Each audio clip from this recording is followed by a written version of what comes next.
Okay, so this is going to be a really interesting topic today because I was going to make a completely separate video about something else, but something kept coming up and I thought that this would be better discussed because this is absolutely necessary to discuss because it's a root problem. And I don't even know if it's a problem. It's just the root of so many things when it comes to people's belief or unbelief, and that is the utility and usefulness of a belief or non-belief. So this brings me back to a conversation I was having with a friend of mine at work, and his stance is more along the lines of atheism, and we were talking about an afterlife. And he was stating that an afterlife, when people typically start to believe in an afterlife or God, it negates responsibility for the now. And I was like, you know what? You kind of have a point there. And I've heard this argument said by a number of different atheists, is that the belief in an afterlife. You're like, well, there's an afterlife, I'm good, I'm saved, I'm going to heaven, it's fine, and so what do I have to worry about now? Nothing. And it kind of you just start to almost get lazy, and it's just like you stop taking responsibility for yourself and you stop loving yourself and loving others, because it's kind of like, well, they'll figure it out, they'll do what they do, and I'll do what I do because I know I'm good to go. And as selfish as that seems, a lot of people are in that state. And so I was thinking about that conversation. I was also thinking about a conversation I had with a different friend of mine who I think they're along the lines of agnostic, sort of, but her father is religious, Christian, and her father came from, he was basically a criminal, and he was not a great father. And then he found religion, he found Christianity, and it made him a better person. That belief, that religion made him into a better human being. And so she was saying it was necessary for him to have that belief in order to take better care of himself and his family and others. And so there was that conversation, and then I was thinking about myself. And when I was in the church, when I was avidly in the church, doing everything that I was doing, I was depressed out of my mind. And I realized this cycle that had been happening time and time again. And it's kind of the cycle of what Spirit-filled Christianity, charismatic churches, they'll call the orphan spirit. The orphan spirit being one of these things where you have this identity as a son or a daughter of God, but essentially you don't act like it. Like the things that you do is like you're kind of an orphan. And if God is a father, you probably don't have that belief ingrained in you enough to believe that your father will take care of you. And so you just feel alone and you act out as if you're an orphan.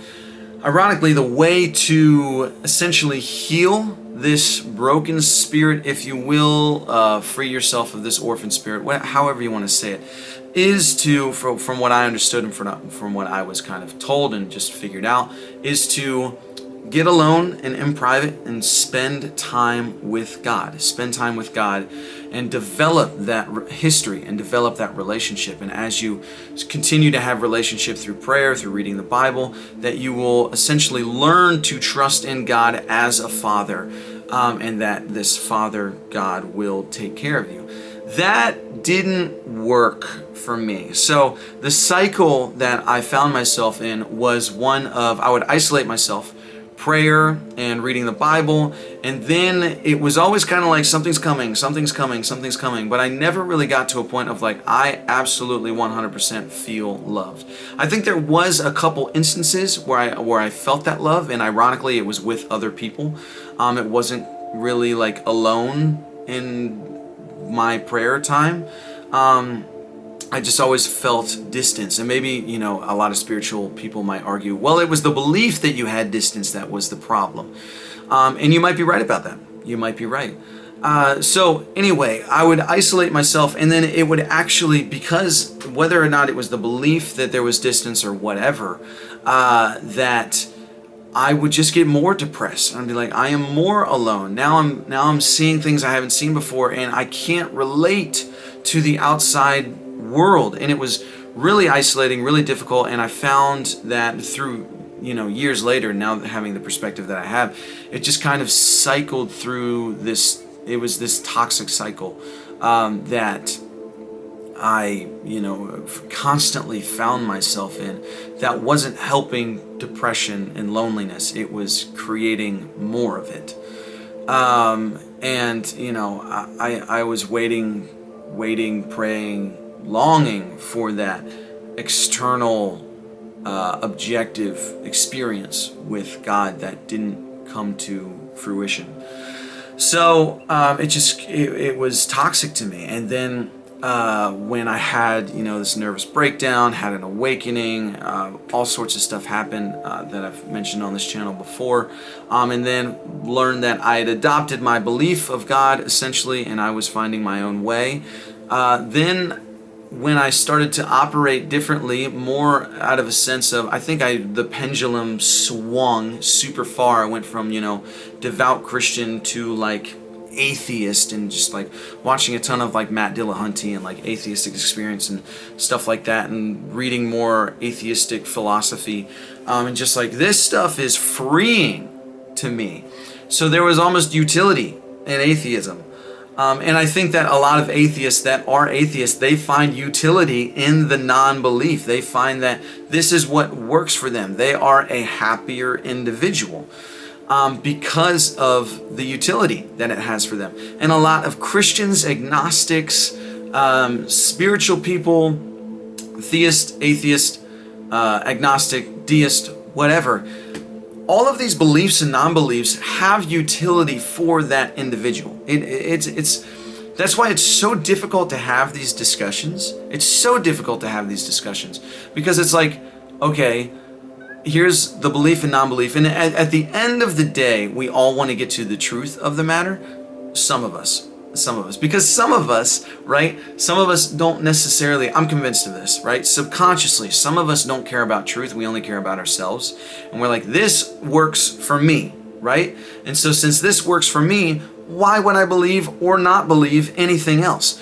So it's really difficult because subjectively, when you're arguing theologically or philosophically or even metaphysically for that matter, it's really difficult because normally the person that is in the argument is subjectively, consciously or subconsciously, arguing from the standpoint of the utility that they have in their lives for their current beliefs or non-beliefs. And so it's kind of like, to get to the truth of the matter, to get to the reality of the truth, is you have to remove that utility or open your eyes to the utility of a non-belief or belief. And that's something that I try to do. I think that's why people, they might look at me and like, dude, you're all over the place. I'm like, but there's utility in atheism. And, atheism, I'm not saying atheists are always very responsible individuals. And that's neither to say about theists either. But a lot of times, a lot of atheists, I should say devout atheists, if that makes sense, will be more responsible and will be more proactive about issues that they see in themselves and other people, because they don't have this belief that a God will take care of it, that it is all on them. And that works for them. And honestly, I don't see anything wrong with that. Like, that works for them. There's utility in that, and they're adopting responsibility and taking care of themselves and their family, and they're not depending on a higher power to, come and save them. I think that there's definitely utility in that. And then I look at theism, and I see, the universe, God, however you want to say it, that there is this mystery of, and there's this acting of faith where it's like, okay, I have no idea what's coming next. I have no idea, where I'm going to be, what's going on, what these things I'm feeling is, but there could be something there, and so I'm going to act on it. I'm going to have faith in this. And sometimes it works out and sometimes it doesn't.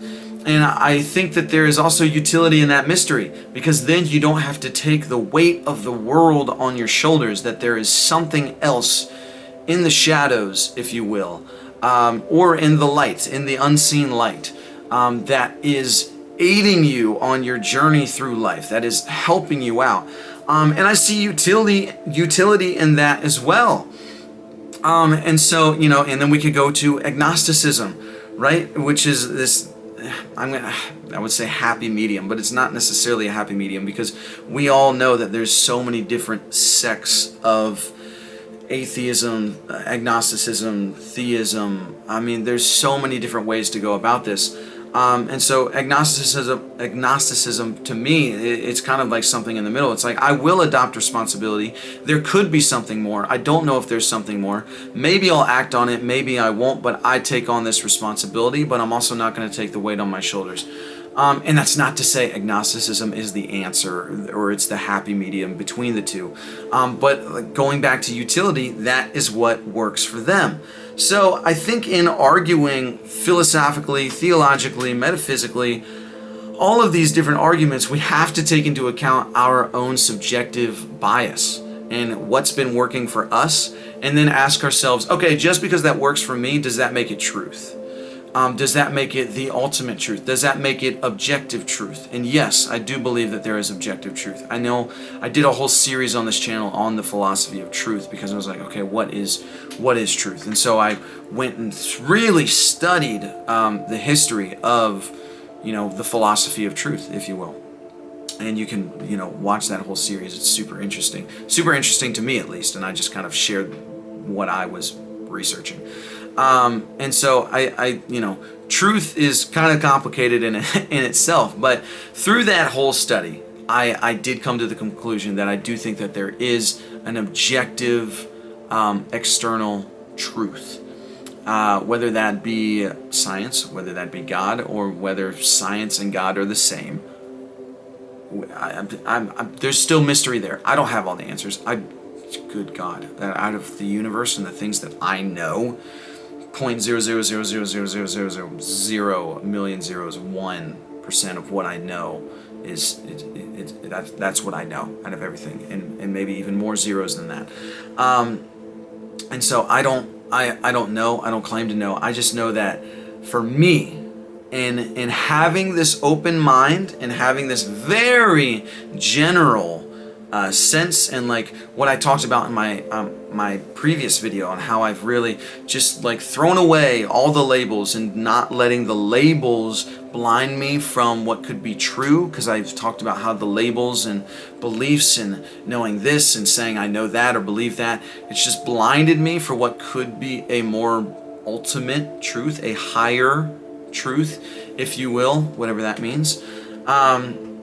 I've gotten rid of them, and because I want to see that higher truth. I've gotten rid of other truths for that reason. You get what I'm saying.